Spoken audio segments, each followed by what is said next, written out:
রব বলে বান্দা দুইটা ভিক্ষার হাত আমার দিকে তুলে দে, আমি আল্লাহ তোর চাওয়াও পূরণ করব, তোর হাতকে এমন ভাবে রহমত দিয়ে ভরপুর করব, সেই রহমতের হাতটা তুই মুখের মধ্যে মেখে নে, রহমত তোর চেহারায় লেগে যাবে, তোর মাথাকে আমি আল্লাহ কোথাও ঝুঁকাতে দিব না।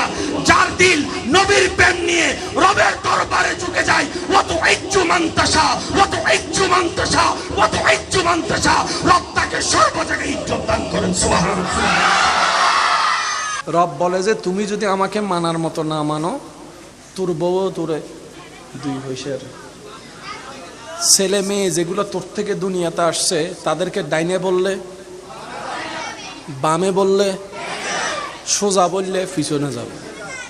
আর তুই যদি আমি রবকে খুশি করে চলতে পারস, আমি বলতে থাকবো, আপনারা শুধু সুবহানাল্লাহ বলতে পারবেন ইনশাল্লাহ? দেখি কিভাবে বলবেন, একবার বলেন তো সুবহানাল্লাহ। শুরু থেকে শেষ সবাই ইমানি আওয়াজে কি বলবেন একটু বলেন তো দেখি।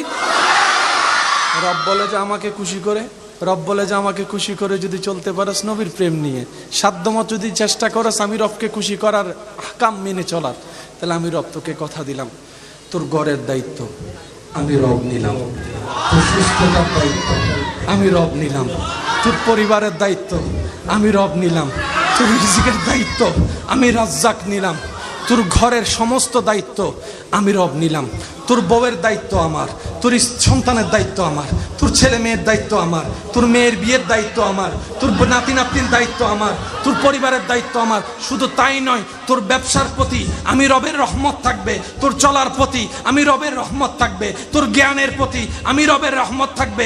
তুই রাত্রেবেলা অসুস্থ হয়ে দুর্বল হয়ে ঘুমাই যাবি, সকালে উঠাই দেওয়ার দায়িত্বটাও আমি রবের, সকালে উঠাই দেওয়ার দায়িত্বটা আমি রবের।